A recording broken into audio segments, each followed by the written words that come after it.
Welcome. During COVID, technology really gave learners a lifeline, but as we know, it also revealed huge disparities between communities within countries. Alors, comme nous le savons, que pendant la crise sanitaire, la numérisation s'est avérée un outil très important, mais évidemment, nous devons tenir compte de la fracture numérique.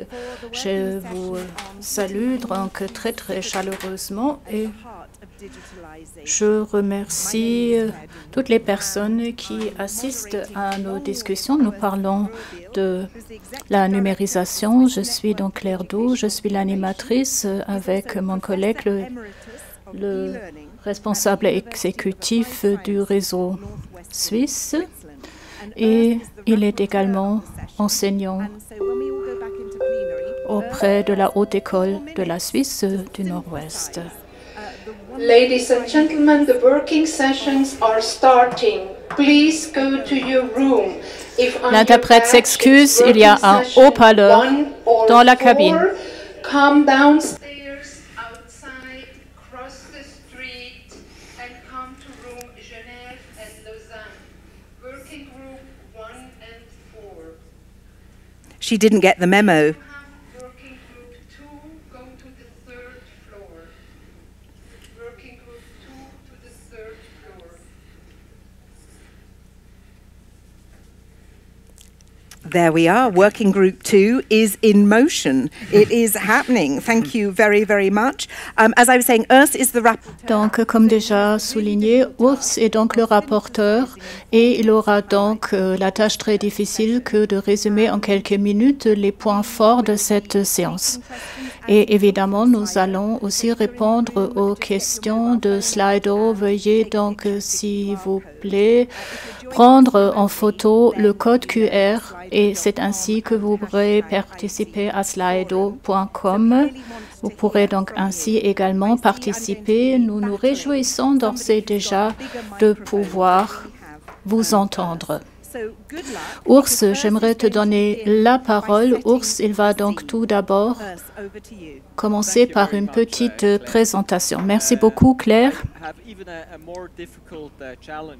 C'est donc vraiment un défi très, très important pour moi. Comment résumer en l'espace d'une dizaine de minutes mon message? Donc, je me permettrai de lire un texte. Donc, tout d'abord, en guise de coup d'envoi, j'aimerais vous inviter à vous pencher sur le potentiel et sur les limites, les contraintes également de la numérisation et de l'apprentissage inclusif. J'aimerais me concentrer sur 3 communautés de pratique. Et justement, il s'agit là de savoir non seulement comment se rapprocher des étudiants pendant la crise, mais aussi de se pencher sur cet enjeu d'une manière générale, comment renforcer les outils numériques, l'apprentissage numérique d'une manière générale. Comment donc améliorer la situation et mettre en œuvre un enseignement de qualité? Nous sommes aussi confrontés à des phénomènes d'exclusion. Nous en sommes familiers. Ce sont donc des situations individuelles, manque de soutien de la part des parents, exclusion, des situations d'exclusion en raison de l'origine ethnique ou de genre, ou bien évidemment les contraintes liées au confinement, ce qui représente également un contexte d'exclusion. Donc, pendant la crise, nous avons pu constater qu'il était possible de compléter l'enseignement grâce à la numérisation. Donc, le développement et le partage parmi les enseignants pendant la crise, ou bien des évaluations formatives pour mieux se pencher sur les besoins et les questions de la part des étudiants et étudiantes, pour donc justement leur permettre de se réadapter, ou bien se focaliser sur des approches inclusives, ceci en impliquant les parents ou la communauté ou le corps enseignant ou d'autres parties prenantes. Quel est l'objectif de la numérisation?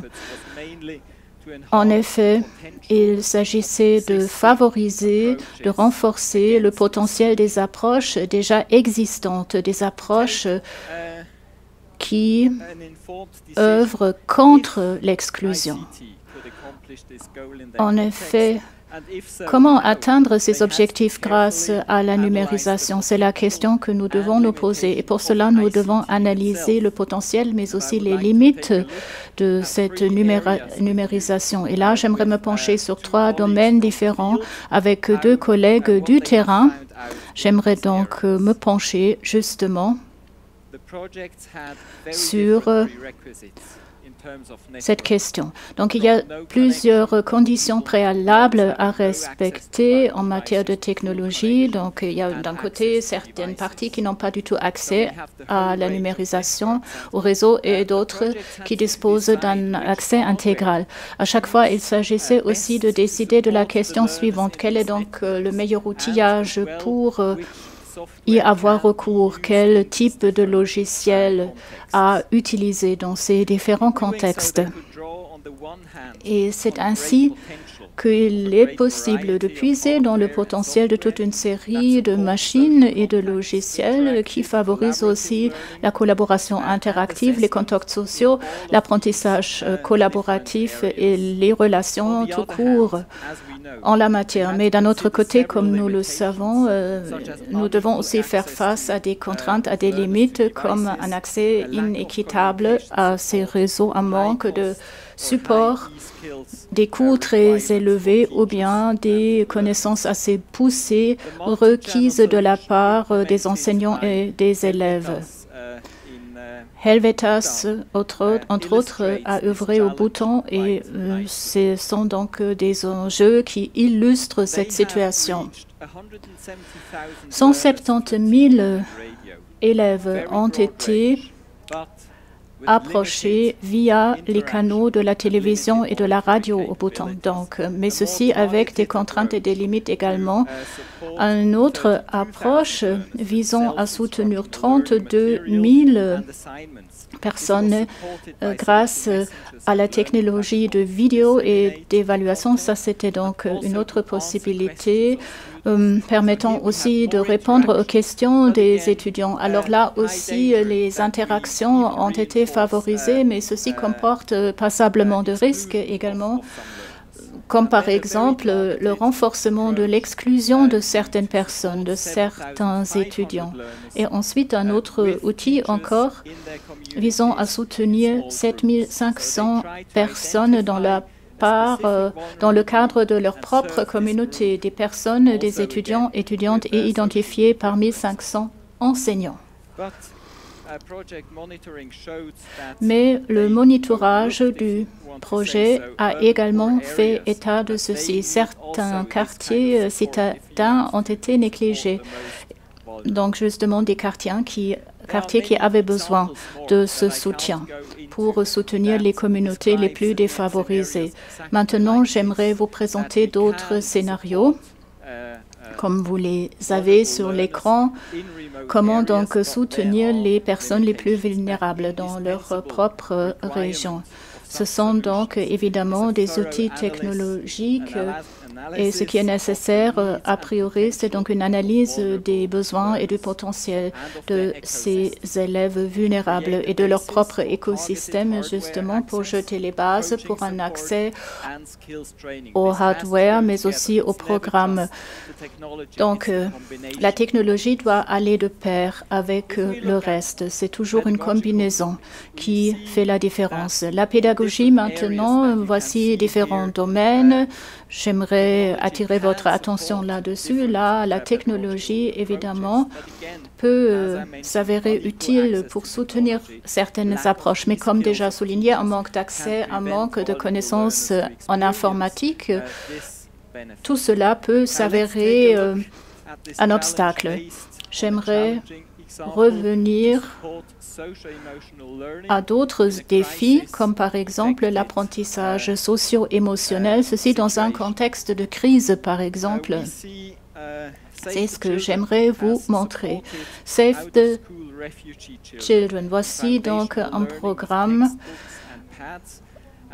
un programme d'apprentissage grâce à des manuels et à des tablettes.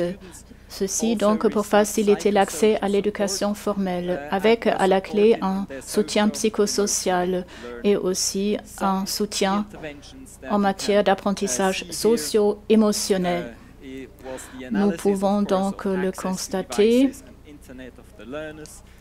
C'est de nouveau une question d'accès à Internet, notamment. Tout un paquet de formations a été mis à disposition grâce au programme de soutien par des pairs, notamment dans le domaine psychosocial, socio-émotionnel, et ceci également grâce à un soutien individuel et aussi au sein des communautés. Maintenant, j'aimerais vous présenter encore un autre exemple. Madame Mahmoud est avec nous aujourd'hui, Capacity Building Coordinator au Liban pour Save the Children. Elle a donc accompagné ce programme. Bonjour, merci beaucoup de nous rejoindre. Bonjour, comment ta semaine s'est-elle passée? Très bien, merci beaucoup. Tu me comprends bien? Oui, très bien. J'aimerais justement m'attarder sur ta semaine. Beaucoup de travail, des travaux en matière de coordination. Oui, effectivement, ces derniers jours, justement, j'ai contribué à l'ouverture, à la fondation d'un nouveau centre communautaire. Et c'est donc une possibilité pour les enfants libanais et syriens de justement se former. Nous avons aussi des difficultés de transport et c'est donc quelque chose d'incroyable, une première possibilité d'une formation face à face sous cette forme. C'est très intéressant. Merci beaucoup. Donc, quels sont les défis et les limites particulières qui ont été rencontrées par les étudiants en la matière? Alors, nous avons eu recours à WhatsApp, notamment,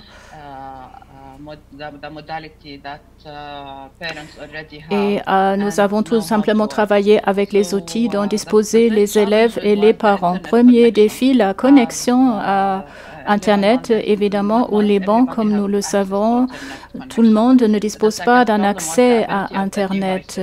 Et un autre défi, c'est la variété des outils. Certains messages ne disposent que d'un certain outil, d'un seul outil, qui est détenu par les parents. Et les enfants n'y ont pas toujours accès. Et d'un autre côté, voilà, il est important aussi de doter les enfants de leur propre matériel. Pendant le confinement, selon les parents, les enfants n'ont pas toujours pu participer, étant donné que certaines tâches étaient requises pour lesquelles le matériel n'était pas disponible. Comment donc les enseignants ont pu accompagner cette situation en ligne? Ce soutien en ligne est-il possible? Nous avons assuré une formation de nos formateurs auparavant et c'est ainsi que nous avons pu réaliser des progrès.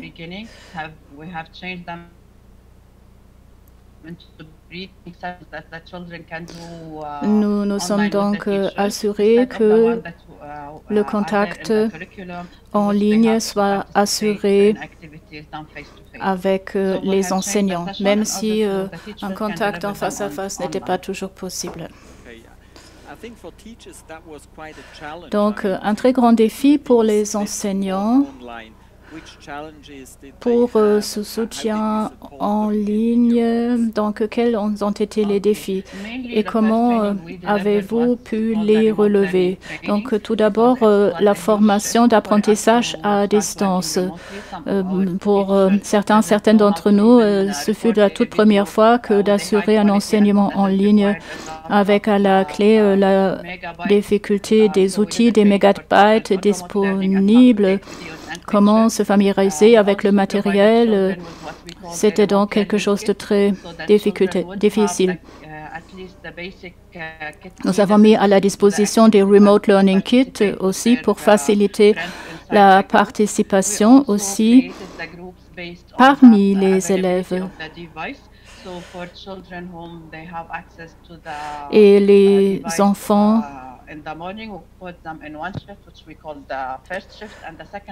certains enfants donc n'avaient qu'un accès limité à Internet, donc nous avons créé des équipes, une première équipe le matin pour certains enfants, etc. Donc, comme nous pouvons le constater, c'est une question d'équipement, c'est une question de programme et de formation pour s'en servir. Quelle est votre conclusion principale alors à ce moment-là?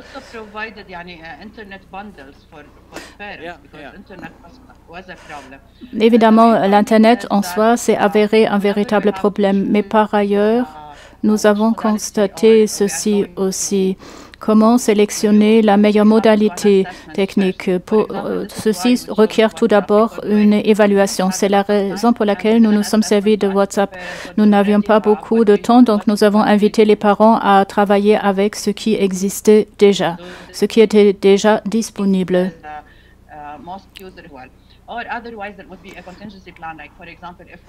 Et par ailleurs,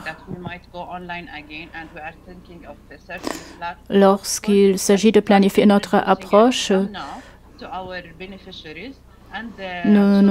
nous sommes donc échangés avec les bénéficiaires, avec les enfants, les parents. Et c'est aussi une question de préparation. Nous les avons préparés. Malheureusement, nous avons quelques petits problèmes techniques d'écoute, mais nous avons pu retenir l'essentiel de votre message. Merci beaucoup et à très bientôt.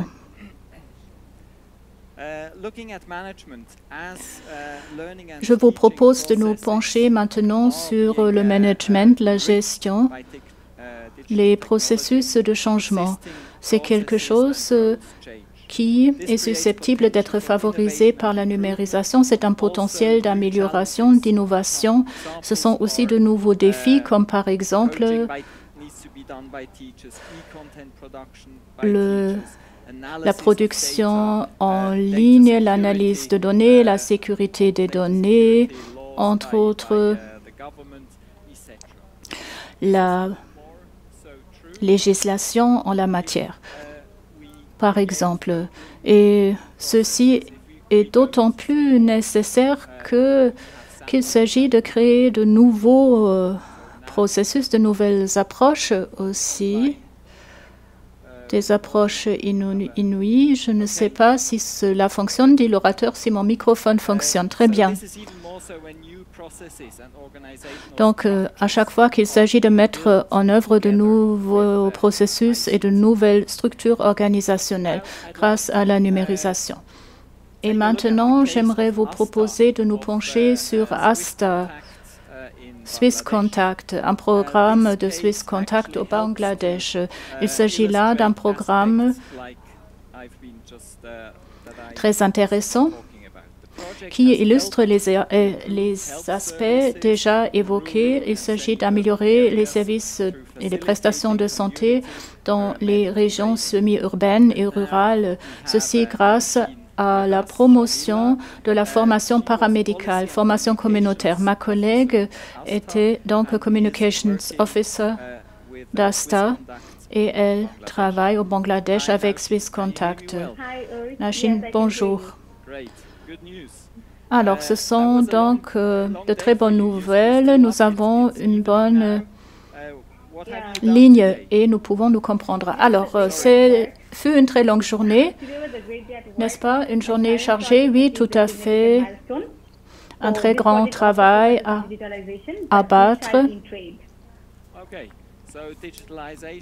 La numérisation à des fins d'éducation, n'est-ce pas? Je te propose de parler de votre projet. Vous faites appel à Facebook, notamment dans le cadre de votre projet, avec des posts.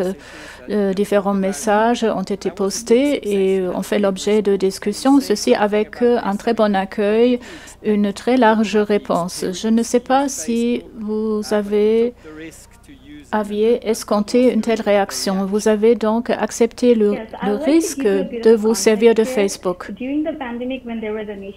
Ceci justement pendant la pandémie et pendant le confinement.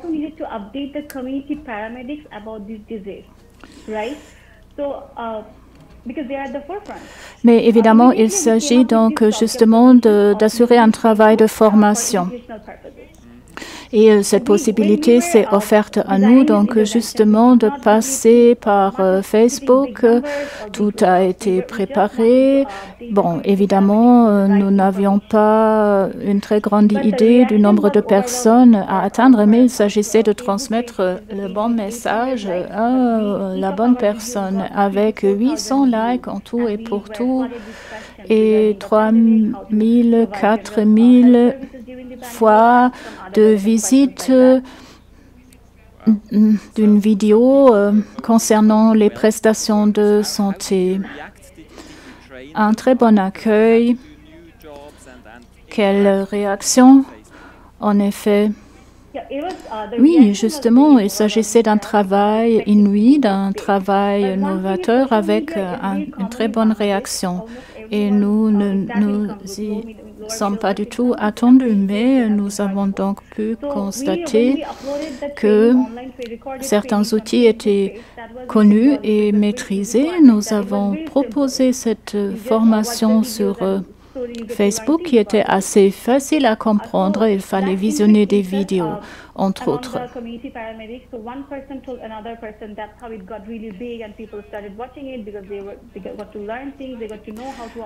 Et par ailleurs, ce programme a aussi eu un effet de boule de neige.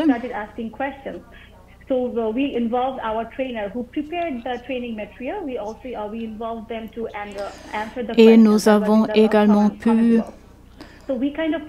faire appel à nos formateurs qui ont également répondu aux questions qui ont été posées pendant cette époque. Évidemment, il s'agit de faire preuve de flexibilité. Je vous propose une petite rétrospective. Quel constat particulier, quelle serait votre recommandation à notre public ici dans la salle et en ligne? Comment toucher les apprentis ou les étudiants grâce à de tels systèmes en ligne? Nous avons pu constater qu'il fallait avoir recours à une approche aussi simple que possible. Très souvent, les solutions les plus simples s'avèrent les meilleures. Et du point de vue des responsables de notre projet, justement, il s'agissait là d'une question essentielle. Trouver des approches simples et mettre la main à la pâte. Évidemment, la technologie peut s'avérer intéressante pendant une crise et l'apprentissage doit aussi être au rendez-vous. Nous avons trouvé une solution, proposé une certaine solution. Une solution simple pour pouvoir réaliser des progrès plus rapidement. Et il s'agit aussi d'oser se lancer et de trouver une approche aussi simple que possible. Merci beaucoup. Merci de nous avoir rejoints.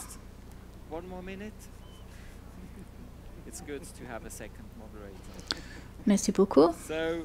Je me tourne vers la deuxième animatrice. Donc voilà, ceci m'amène à ma conclusion. Voici donc un bref aperçu de ces différentes possibilités avec donc une tentative de conclusion de mon côté pour réaliser ces approches avec succès aussi à l'avenir. Il est important justement de se pencher sur l'ICT pour savoir dans quelle mesure ceci pourrait favoriser de nouveaux processus ou bien le travail d'enseignement et de formation. Évidemment, la technologie s'avère propice pour promouvoir l'enseignement dans bien des situations. Ceci dit, nous devons bien analyser la situation, l'écosystème, la situation particulière de chaque étudiant.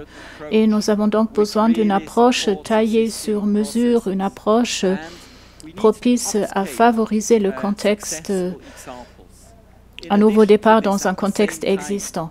D'un autre côté, évidemment, il s'agit de miser sur l'innovation avec évidemment toutes ces nouvelles possibilités et technologies qui s'offrent à nous. Et finalement,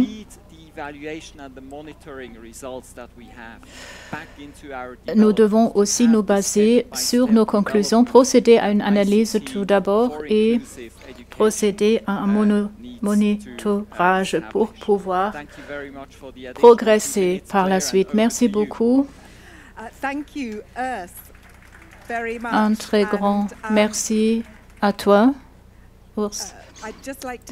Et maintenant, je me tourne vers notre audience Slido. Si vous avez des questions, veuillez donc nous les adresser sur Slido. Et maintenant, nous allons franchir une étape supplémentaire. Nous allons discuter avec deux experts en matière de technologie d'apprentissage et nous allons discuter avec une personne qui se conçoit comme digital healer en quelque sorte. Donc, le professeur Eddie Portman, professeur d'informatique auprès du Human HNC Institute, auprès de l'Université de Fribourg. C'est donc une personne très passionnée et il va maintenant attirer notre attention sur une idée tout à fait particulière. Je vais donc lui donner tout de suite la parole. Donc évidemment, comme cela a été souligné par la dame du Bangladesh, c'est donc un apprentissage tout au long de notre vie qui est nécessaire. Madame Nicolai, Senior Research Fellow, ODI. C'est donc un partenariat global qui fonctionne dans plusieurs pays africains et en Asie du Sud. Il s'agit donc de fournir les clés nécessaires pour pouvoir prendre des décisions éclairées, ce qui n'est pas toujours très facile. Et finalement, Lulu Lumbiwe, qui participe aussi à notre hub, elle est entrepreneuse IL Free Learning and Development. Elle est donc également une experte en la matière. Elle travaille aussi avec la fondation Roger Federer. C'est évidemment quelque chose qui m'a beaucoup intéressée.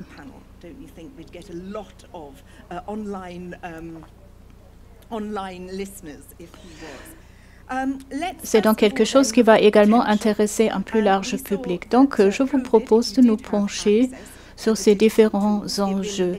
Pendant la crise sanitaire, justement, cet accès aux outils numériques a été accéléré. Quels en sont les tenants et les aboutissants? Alors évidemment, il y a toute une série de questions qui ont été facilitées ou transformées grâce à la crise sanitaire. D'autres questions ont été suscitées et les projecteurs ont été braqués sur les problèmes liés à l'éducation et évidemment sur l'utilisation des nouvelles technologies également. Ce n'est plus un problème mineur. Mais surtout, évidemment, on a pu braquer les projecteurs sur le contexte dans son ensemble, avec la participation des parents, surtout les parents qui ont fonctionné comme enseignants également et qui ont déployé tous les efforts nécessaires pour soutenir leurs propres parents, pour assurer un apprentissage au sein du ménage même. Cette influence parentale a également été prouvée. Et l'importance de ce soutien parental par rapport aux résultats à atteindre. Donc, le contexte d'apprentissage joue un rôle essentiel. Le contexte joue un rôle encore plus fort que le soutien parental, entre autres. Et ce sont donc des conclusions que nous avons pu tirer. En termes de système et de gestion aussi, force est de le constater, nous nous sommes penchés sur l'enseignement, sur les systèmes éducatifs par le passé, mais nous ne sommes pas vraiment focalisés sur le travail avec les parents, le soutien apporté par les parents. C'est quelque chose à renforcer à l'avenir. Comment mieux faire participer encore les parents? Qu'en est-il des résultats de votre recherche? Alors voilà, c'est quand même quelque chose de très particulier que de devoir constater que l'apprentissage se trouve facilité par le soutien apporté par les parents. Et évidemment, ce sont donc des contacts que nous avons un peu partout aussi avec le Kenya. Nous nous penchons sur ces différentes situations et modalités, comment faire participer les parents lorsqu'il s'agit de soutenir l'enseignement. Il y a donc des programmes de formation parentaux, il y a des groupes de feedback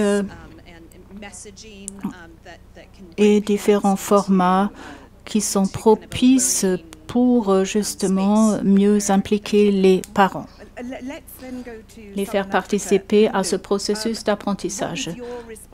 Loulou, quelle est donc votre réaction et votre idée à ce propos?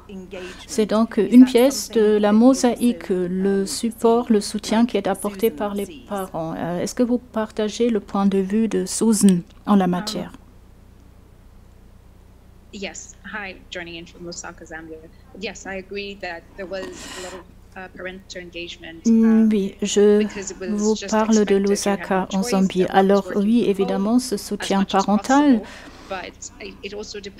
c'était quelque chose que l'on considérait comme étant assez naturel, mais évidemment, les contextes se sont avérés très différents. Dans les régions rurales, par exemple, l'accès à ces ressources numériques n'était pas toujours donné. Il fallait évidemment soutenir les enfants à la maison, mais d'un autre côté, dans les villes, alors oui, l'accès technologique était également présent et certaines ressources étaient disponibles, l'ordinateur à la maison ou le téléphone aussi, on s'est partagé aussi un téléphone et on a donc pu utiliser ces ressources et ce matériel.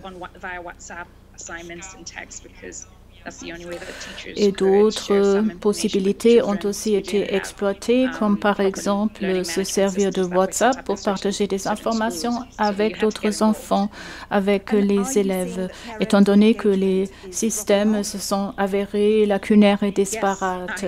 Vous nous dites donc que les parents actuellement accompagnent leurs enfants un peu moins. Cela dépend. Nous avons plusieurs technologies à notre disposition. Il y a donc l'apprentissage hybride, blended learning, qui a été utilisé très largement pendant la crise, mais maintenant les élèves ont retrouvé leur salle de classe et c'est de nouveau la normalité qui prédomine. Mais comme déjà souligné, ce soutien apporté par les parents reste essentiel aussi à l'avenir. Il y a donc toute une série de facteurs qui concourent la formation des parents, mais aussi des enseignants. Quels sont les outils nécessaires pour justement soutenir ces nouvelles approches? Comment soutenir les enseignants? En ce qui concerne les enseignants, tout le monde n'est pas très bien familiarisé avec les nouvelles technologies. Il y a une forme d'illettrisme aussi qui règne en la matière. Et alors là, il ne s'agit pas seulement des ordinateurs, de savoir comment gérer les ordinateurs et d'autres outils, d'un autre côté, c'est la question de savoir comment intégrer ces outils à la salle de classe, comment se servir de ces ressources, comment les intégrer d'une manière propice au programme d'études. Tous ces facteurs, nous devons en tenir compte d'une manière ou d'une autre.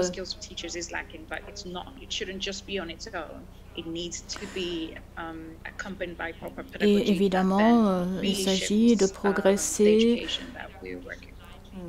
à petits pas, de nous tâter et de développer les directives pédagogiques propices. Bon, j'ai également pu constater que ces compétences numériques, par les temps qui courent, étaient tout à fait essentielles tout au long de notre carrière. Car en effet, oui, voilà, ce sont des compétences à maîtriser par les enfants et l'illettrisme numérique représente un problème, donc il s'agit de favoriser cette alphabétisation numérique. Mais évidemment, c'est un phénomène qui se développe, qui progresse. Il s'agit d'un autre côté de constater que les inégalités persistent, sont parfois même renforcées. Ceci concerne aussi les jeunes filles. Et ce qui est constaté, c'est ceci. Donc, si les jeunes filles bénéficient d'un bon accès, elles pourront s'en sortir très bien et même d'une meilleure manière que les garçons. Mais il s'agit tout d'abord d'assurer cet accès et de leur offrir les opportunités nécessaires pour pouvoir participer. C'est donc un engagement absolument nécessaire. C'est ce que nous avons entendu par Monsieur le ministre aujourd'hui pendant la table ronde, les enfants dans les camps de réfugiés au Liban. Les enfants de Syrie qui bénéficient du même type d'enseignement, c'est assez équitable. Mais d'un autre côté, nous devons constater, force est de le constater, que les mouvements de fuite progressent en raison des différentes catastrophes.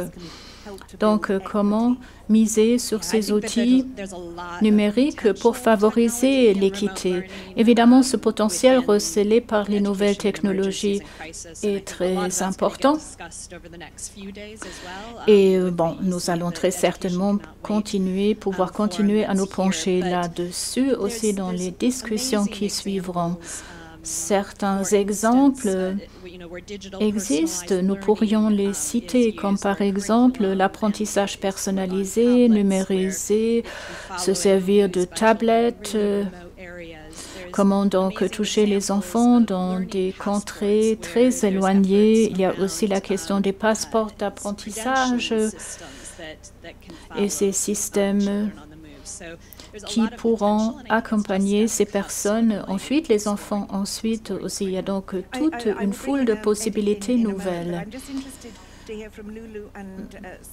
Lulu et Susan, j'aimerais vous donner la parole. Il y a donc la question de l'alphabétisation, mais il y a également d'autres facteurs plutôt émotionnels. Comment miser également sur cet apprentissage socio-émotionnel, en quelque sorte. Alors là, nous pouvons déjà nous baser sur nos propres expériences. Ce qui est très important, ce sont donc les relations. C'est valable pour les enseignants, mais aussi pour les étudiants. Il y a donc un énorme potentiel de progrès à utiliser. La technologie offre cette possibilité d'entrer en relation avec les autres, mais le potentiel d'exclusion est tout aussi important, avec toute une série d'exemples à citer, une forme de harcèlement préexistant qui était tout simplement transféré dans un univers numérique et poursuivi, avec des risques et des dangers assez importants. Lulu, que pensez-vous de ces défis? les approches socio-émotionnelles.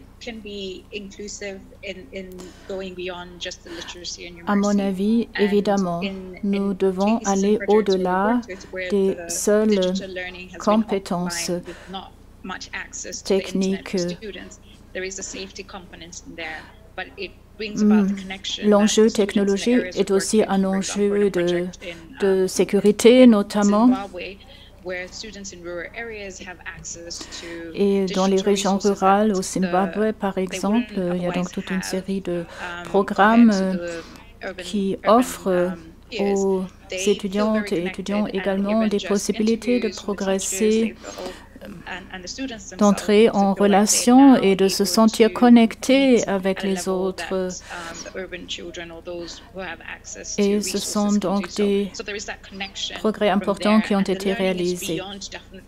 Donc l'apprentissage, ce n'est pas seulement une question technique de mathématiques ou d'autres matières, mais ce sont aussi d'autres possibilités, opportunités de recherche, de relations, de connexion. Mais la sécurité numérique joue un rôle essentiel en la matière.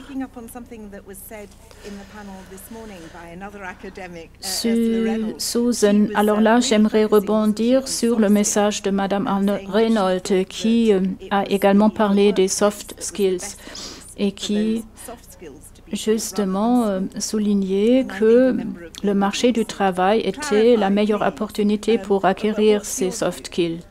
Je ne sais pas ce que vous en pensez. Mon avis est donc le suivant. En effet, nous devons nous pencher sur ces soft skills également à l'école, en classe, pour bien préparer les jeunes aux défis du marché du travail. C'est ce que nous constatons dans toute une série de pays. C'est aussi une question de conditions formelles à réunir.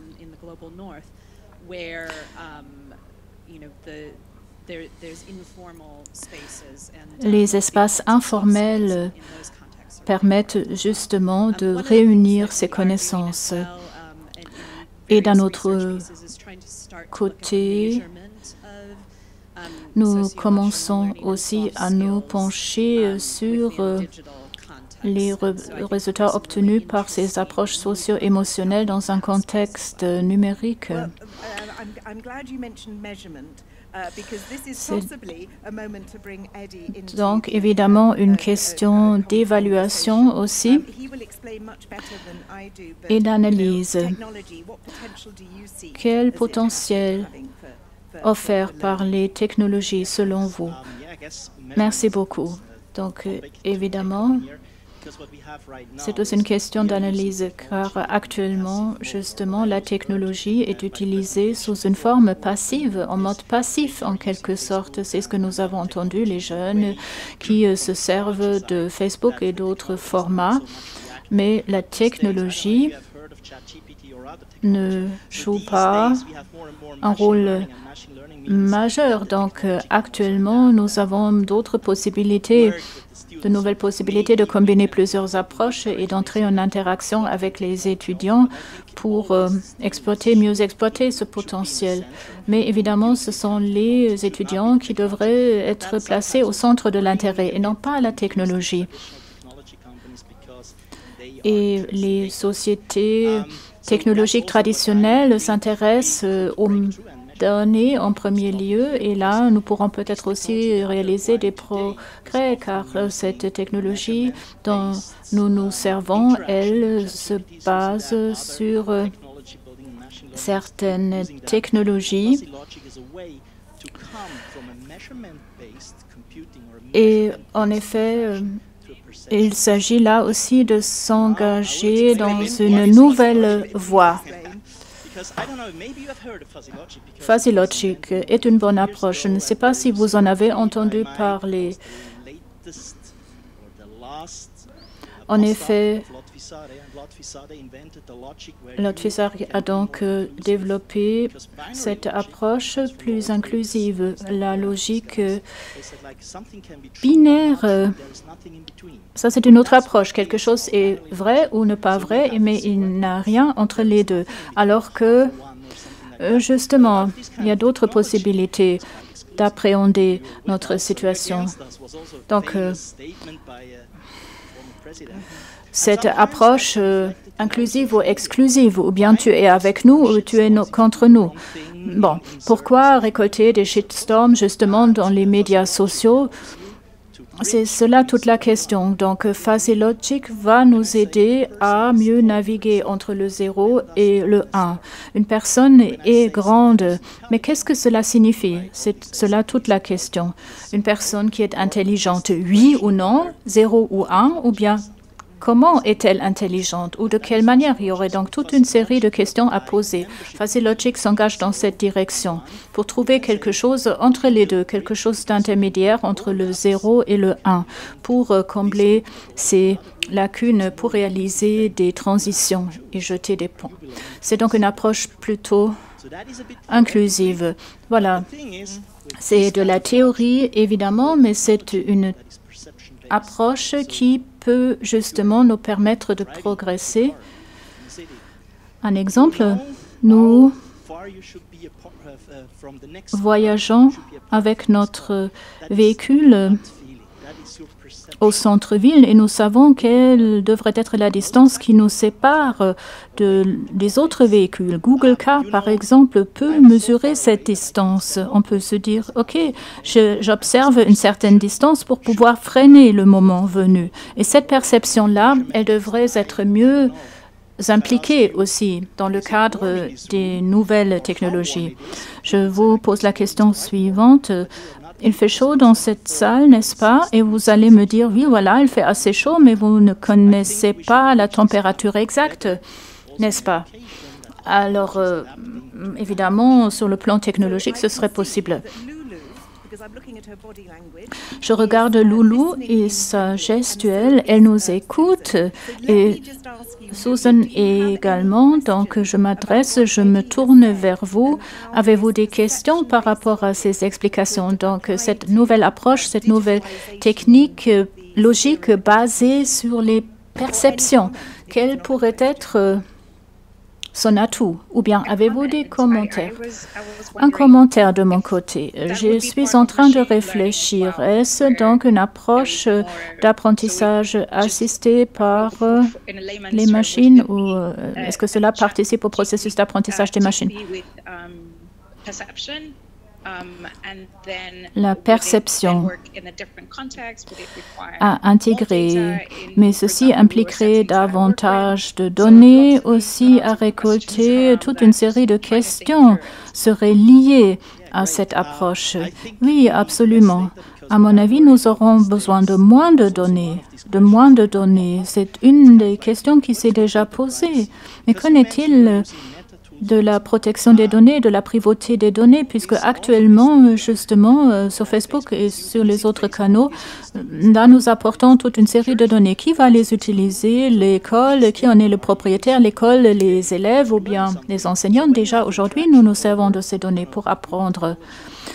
Et bon, indépendamment de la technologie utilisée, Google, WhatsApp, etc., il s'agira pour nous de favoriser le processus d'apprentissage, de répondre aux questions des étudiants, de favoriser les interactions. Et c'est de cela qu'il s'agit au fond. Alors, c'est une question de propriété. Qui est le propriétaire de ces données? Justement, ce serait tout un débat à organiser autour de cette protection privée des données. Je ne sais pas, Susan, si tu as des questions. Edith, tu nous dis que cette nouvelle approche basée sur les perceptions serait propice. Je ne sais pas dans quelle mesure cette nouvelle technologie a déjà été mise en œuvre. Susan, oui, je suis en train de réfléchir. Qu'est-ce que cela pourrait signifier pour nous, pour notre univers pédagogique? Comment transposer cette approche? Alors là, je réfléchis à haute voix C'est donc une question de collecte de données liée aux perceptions. C'est aussi une question de co-création, en quelque sorte, avec les étudiants, étudiantes, les enseignantes et l'écosystème. Comment favoriser cette inclusivité? Comment obtenir des réponses par rapport à certaines préférences? Comment mieux comprendre ce qui a fait ses preuves, ce qui pourrait fonctionner dans certains contextes? Et c'est aussi une question d'efficacité à maintenir. Alors là, toute une série de questions se poseraient. C'est une question de co-design, de co-conception, de co-création.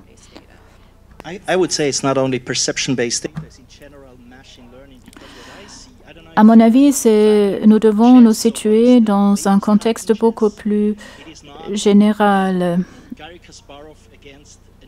En ce qui concerne les échecs, ce n'est peut-être pas un être humain contre une intelligence artificielle, n'est-ce pas? Il s'agit plutôt de ceci.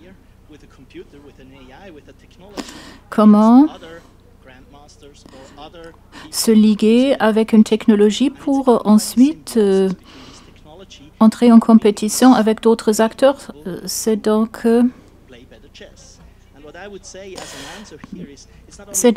une question de savoir comment favoriser l'apprentissage des novices, en quelque sorte, en la matière, ou bien comment soutenir les étudiants, les parents, les enseignants, comment les accompagner dans ce voyage, comment optimiser leurs propres connaissances, comment combler certaines lacunes. Et ça, c'est tout à fait possible déjà dans le cadre des nouvelles technologies existantes, mais grâce à cette nouvelle approche basée sur les perceptions, ce serait encore une meilleure possibilité. Certaines personnes rencontrent peut-être des problèmes inconnus pour nous en tant qu'enseignants, mais cette nouvelle technologie basée sur les perceptions pourrait identifier ces difficultés. Mais est-ce que cela existe déjà? Oui, c'est en train d'être développé progressivement. C'est aussi une question financière. Évidemment, cette technologie ne récolte pas le même nombre de ressources, mais c'est quelque chose en voie de développement. Très bien. J'aimerais maintenant aborder un autre élément avec vous encore. Une question a été posée concernant la protection des données sur Facebook. Et vous l'avez déjà constaté.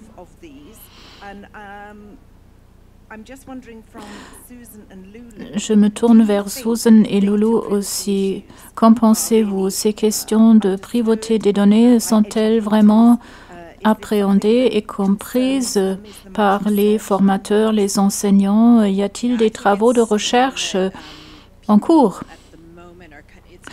Actuellement, évidemment, c'est une nouvelle sensibilité et sensibilisation en cours. Et nous ne devons pas oublier ceci lorsqu'il s'agit de planifier l'enseignement.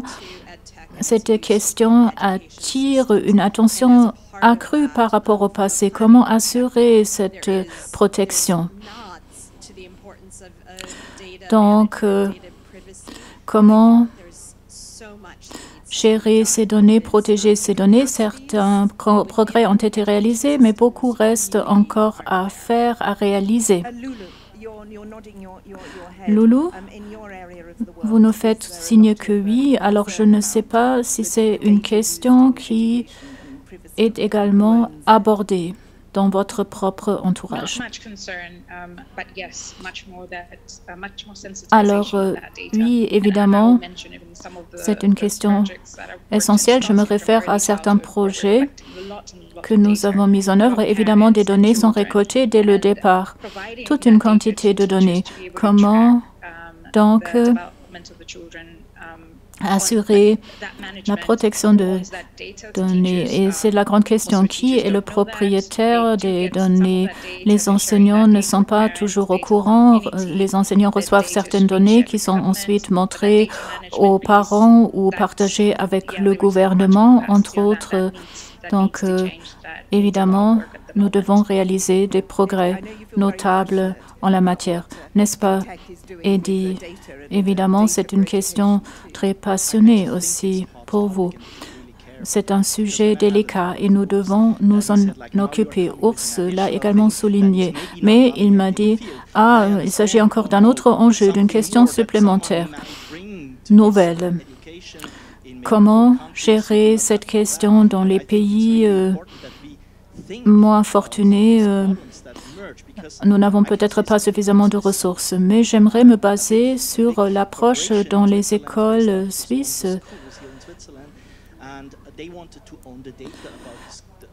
Un partenaire a souhaité sponsoriser des données et a souhaité être le propriétaire des données. Question, pourquoi? Oui, nous pouvons exploiter ces données pour accompagner les progrès réalisés par les étudiants et les mettre en contact avec d'autres sociétés en vue d'un futur emploi, etc. Alors oui, effectivement, ça c'est donc une approche économique, c'est un problème économique aussi. Les données, c'est le nouveau pétrole en quelque sorte. Nous devons vraiment rester vigilants. Qu'en est-il des autres, des personnes qui sont laissées sur le carreau, qui n'ont pas accédé à ces initiatives, à la technologie tout court? Nous devons vraiment nous en préoccuper. Qui est le propriétaire de toutes ces données? Évidemment, c'est la personne qui a créé ces données, à mon avis. Donc là, nous devrions développer de nouveaux modèles aussi.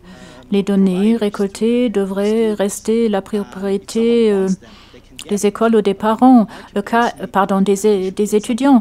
Le cas échéant, on pourrait les mettre à disposition, mais ceci dans un contexte protégé et un retour sur cet investissement devrait aussi être assuré. Donc, si jamais l'école se montre d'accord et l'étudiant aussi, alors oui, certaines données pourraient être mises à disposition, mais elles ne sont pas gratuites. Il faudrait qu'elles soient achetées et rémunérées.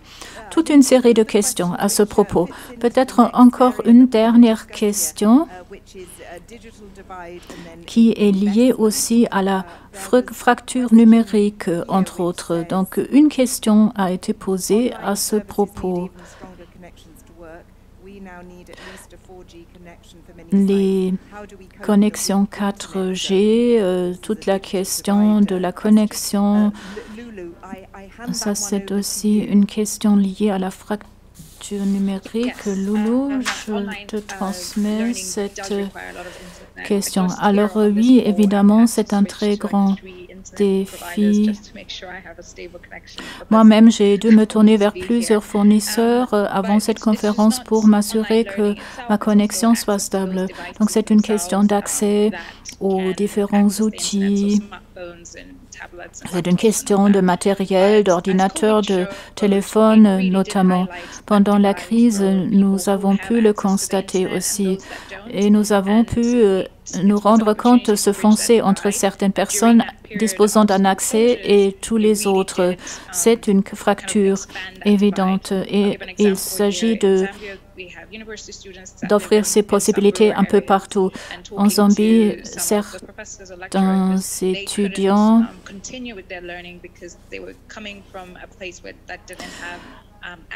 n'ont pas pu poursuivre leur apprentissage étant donné que ces personnes se trouvaient dans une région déconnectée, par exemple,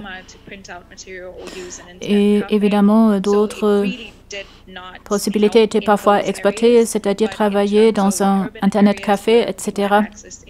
Dans les régions urbaines, évidemment, la situation était meilleure.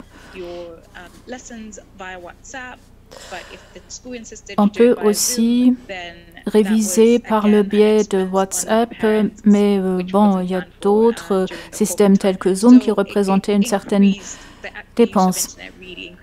Donc, ce fossé numérique s'en est trouvé augmenté, renforcé aussi.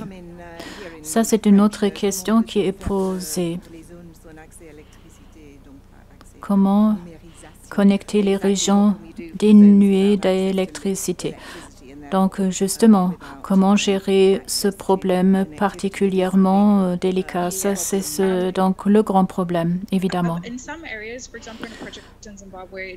Dans certaines régions, en Zimbabwe, alors là, il y a des écoles qui sont dotées d'installations solaires, par exemple. Et Évidemment, ce sont des ressources à mettre à disposition pour favoriser l'apprentissage. Et c'est ce que nous avons constaté pendant la crise sanitaire. Certains étudiants, justement, n'avaient pas accès à cette technologie.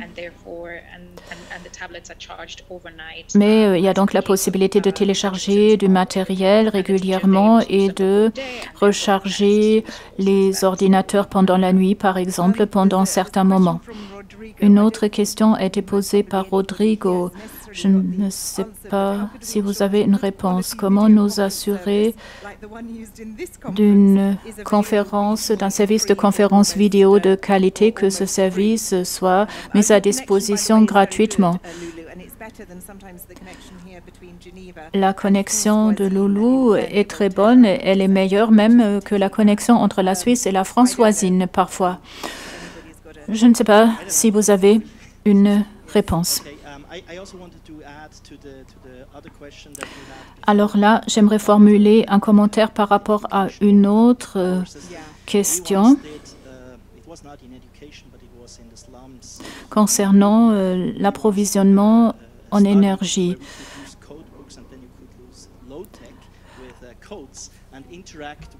Et nous avons là réalisé toute une étude, nous avons recouru à des codes et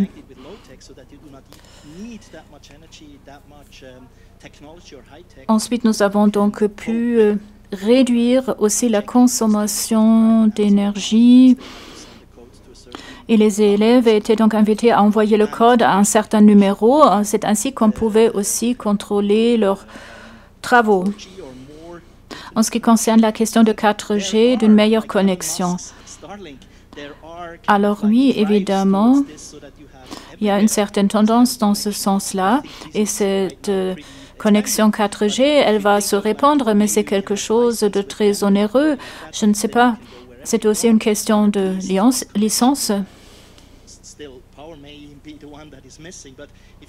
Mais c'est évidemment aussi une question d'approvisionnement en électricité. Si on dispose d'une technologie solaire, alors oui.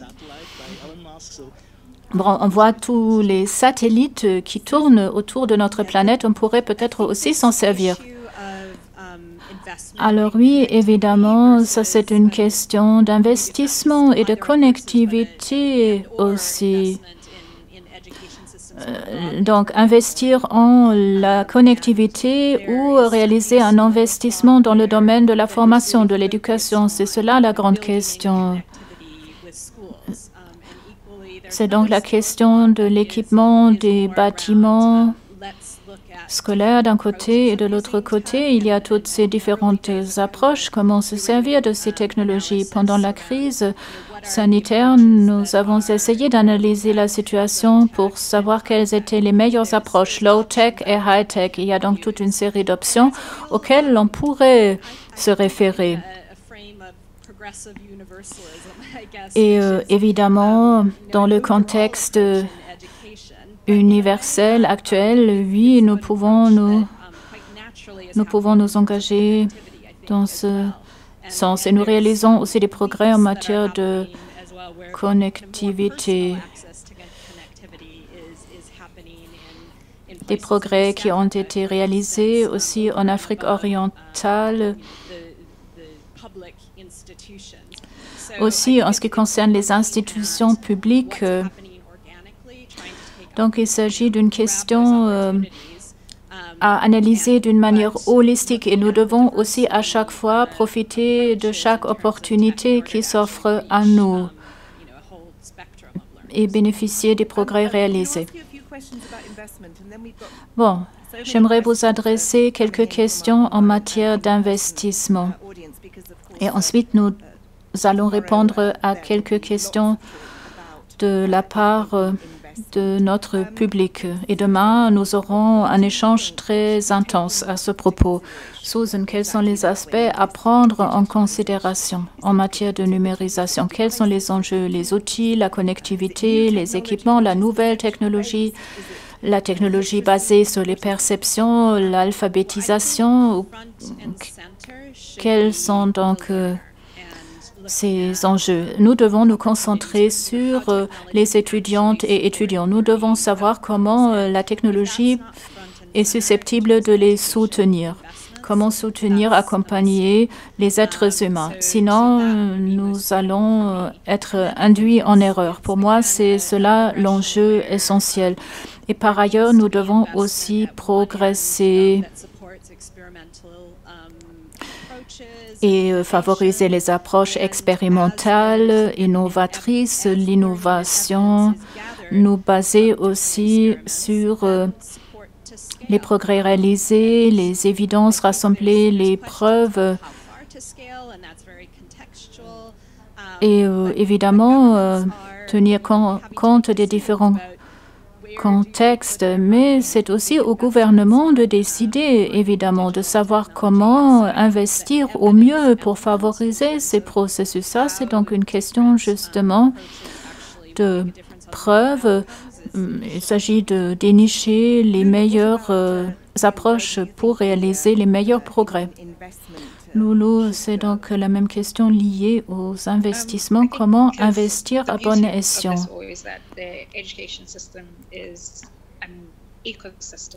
Ce système d'éducation, c'est tout un écosystème. Ça, c'est un très large atout aussi.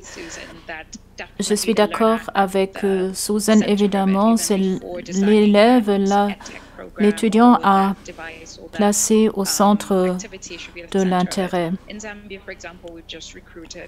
Et chez nous, nous avons pu recruter quelques 30 000 enseignantes et enseignants. Ça, c'est donc essentiel, mais nous devons aussi consentir les moyens nécessaires pour former ce corps professoral, non seulement en ce qui concerne les contenus pédagogiques, mais aussi pour savoir comment se servir de ces nouvelles technologies. Et évidemment, il s'agit aussi de dégager un retour sur les investissements, mais une question reste principale. Il s'agit de placer les étudiants et étudiantes au centre de l'intérêt à chaque fois. Ça, c'est donc une question principale. Et Eddie, quelle est votre réponse? J'aimerais aussi aborder dans ce même sens, placer l'être humain au centre de l'intérêt. C'est le problème par les temps qui courent. La technologie progresse. Nous discutons de la numérisation, mais nous ne discutons plus des êtres humains, alors que les étudiantes devraient être placées au centre de l'intérêt. La technologie, ce n'est qu'un outil. C'est donc un marteau qui est utilisé peut-être trop fréquemment, alors que d'autres outils seraient plus appropriés. Mais j'aimerais aussi rajouter ceci. Les enseignants, les formateurs et formatrices devraient aussi pouvoir disposer d'un certain budget. Et nous devons nous préoccuper de la question des médias. Comment gérer ces données? Moi-même, je viens d'une famille d'enseignants, donc mes deux parents étaient enseignants, mon épouse également, et c'est une question fréquemment abordée, mais ce phénomène particulier est souvent négligé, la propriété des données. Donc, c'est pour cela que je vous dis, voilà, je suis healer, donc oui, il s'agit aussi de savoir comment se servir de ces nouvelles technologies à bon escient et comment éviter les abus. Donc, les données ont une valeur propre, n'est-ce pas? C'est ce que Facebook et Google ont compris depuis belle lurette, donc une nouvelle approche en la matière. Donc, je réagis à quelques questions. Les questions les plus fréquemment posées.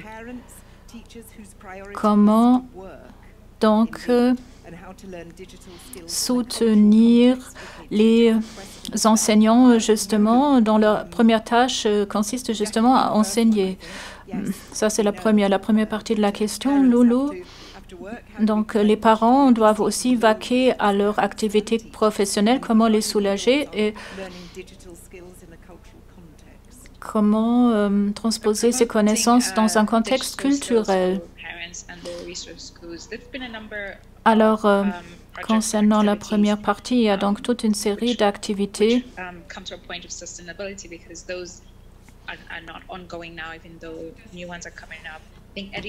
toute une série de questions qui ont aussi déjà été évoquées. Il y a donc low technology aussi, des opportunités à utiliser.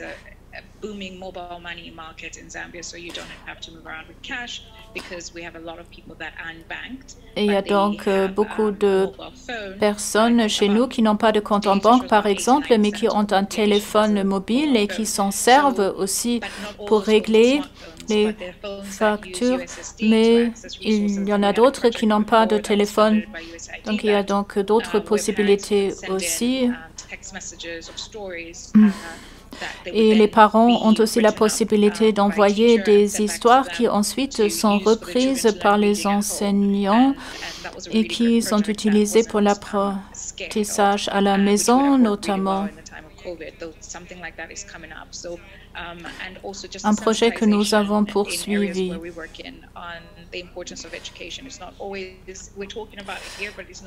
En effet, il y a toute une foule de projets actuels en cours. Il y a aussi certains élèves qui ne fréquentent pas l'école.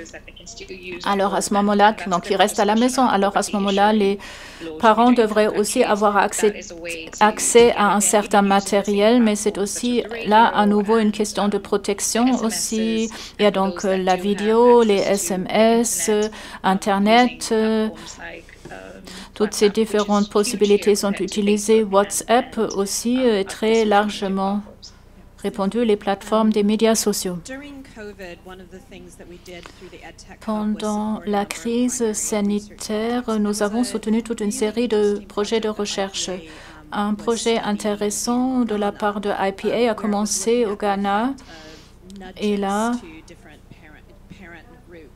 nous nous sommes penchés sur les différents groupes de parents de statuts socio-économiques différents. Et là aussi, nous avons pu en tirer certaines conclusions. Nous avons constaté que les parents avec un bagage d'éducation très faible n'étaient pas très bien impliqués et ces parents-là étaient plutôt découragés, n'avaient pas vraiment la possibilité, on n'avait pas la possibilité de le faire participer parce que ses parents étaient encore davantage découragés dans ce contexte particulier. Alors, évidemment, jusqu'ici, nous n'avons pas encore pouvoir réunir beaucoup de preuves par rapport à ce qui pourrait fonctionner avec différents groupes. Alors, ça, c'est un très large domaine d'exploration future. Nous n'avons plus que quelques minutes. Encore une question qui est la suivante. Comment renforcer la protection des données et la solidarité en la matière? Eddie. Cette question m'a déjà été adressée auparavant. Comment la Suisse peut-elle aider? Nous avons un système de démocratie directe, un système fédéral avec plusieurs cantons en Suisse et nous avons la possibilité de récolter toute une série d'avis de la part de différentes personnes. Et c'est donc l'approche de la Suisse. Évidemment, nous pouvons mettre à la disposition d'autres pays notre technologie. Évidemment, nous pouvons aussi garantir que nous n'allons pas abuser des données. Et notre site web a été développé par une société suisse, vous l'aurez peut-être compris. Justement, nous essayons de nous préoccuper de toutes ces questions. En choisissant nos partenaires, nous devons miser sur une technologie qui soit de nature à garantir la protection des données au sein des écoles, au sein des communautés. Et c'est donc à chaque personne, à chaque groupe de décider de l'utilisation des données. Et évidemment, il y a la possibilité de mettre à disposition certaines données, mais contre une rémunération. WhatsApp appartient à Meta, n'est-ce pas, toujours? Donc, ces données ne devraient pas rester ou être la propriété de Meta. Merci beaucoup de cette réaction. Daniel nous adresse une question. Nous allons donc externaliser le développement de soft skills et nous confions ces tâches à des machines plutôt que d'investir en les êtres humains. Alors ça, c'est la dernière question et j'aimerais donc terminer notre échange pour nous permettre de participer à la pause café par la suite. Donc, dernière question. Ça, c'est une question de savoir comment se servir des technologies. Loulou l'a déjà souligné. Il y a donc tout un potentiel à exploiter, c'est-à-dire la promotion des enseignants. Et les enseignants ont un rôle à jouer, un rôle de facilitateur aussi. Et la technologie est aussi de nature à mieux soutenir les enseignants dans leurs tâches. Mais d'une manière générale, évidemment, il y a toute une foule de connaissances à récolter par rapport à l'utilisation de ces technologies. Aussi, en classe, créer de nouveaux contenus plus propices à l'enseignement, des campagnes de sensibilisation, le tracking, comment toucher les étudiants éloignés ou peu intéressés. Donc, il ne s'agit pas seulement de s'intéresser aux pures technologies, mais aussi de savoir comment nous en servir dans le cadre de l'enseignement. Loulou, cette même question. Alors, en effet, évidemment, nous ne pouvons pas faire l'impasse sur les nouvelles technologies. Nous n'avons pas le choix. Les technologies, nous sommes appelés à nous en accommoder. Ces technologies vont être utilisées aussi pendant l'enseignement. À nous de savoir comment en tirer profit au mieux, comment nous servir de ces technologies, justement, pour mieux former notre corps enseignant. Et la technologie, évidemment, nous devons nous baser là-dessus. À nous de savoir comment, justement, en tirer profit d'une manière appropriée et équitable. Bon, si j'ai bien compris, c'est donc une réaction oui, non pas oui et non, mais oui et. Eddie. Je me réfère aux cabinets de médecins qui font appel à ces nouvelles technologies pour améliorer, faire progresser leurs propres prestations de soins. Ça, c'est un très bon exemple. Ce sont donc des données qui sont récoltées pour favoriser le progrès. Les médecins ont la possibilité de se servir de ces données, aussi de se baser sur les avis, les analyses de leurs homologues. Donc, pour moi, c'est aussi une libération pour le corps enseignant, une libération et un soulagement pour mieux se concentrer en face à face sur les élèves, les étudiants. Donc, les machines qui soutiennent le corps enseignant leur accordent une plus grande marge de manœuvre. Merci beaucoup. J'aimerais donc terminer sur cette question. Un très grand merci. Merci de vos questions, de vos réactions. Et évidemment, les risques liés à ces nouvelles technologies pour les enfants, ces risques-là, nous n'avons pas vraiment pu nous y consacrer. Ce serait un enjeu important. Merci beaucoup à Loulou aussi. Merci de tes réactions. Merci donc d'avoir répondu et réagi à chaque fois. Un très grand merci de nous avoir rejoints depuis Lusaka et Susan aussi. Merci beaucoup de nous avoir informés de ces projets de recherche et un très grand merci à Eddie qui nous a familiarisés avec Fuzzy Logic, justement. Donc un très grand merci. Merci de votre présence et à très bientôt. Je vous invite à la pause café. Et Urs va donc présenter un bref résumé très bientôt en plénière après la pause café. Merci beaucoup. Thank you.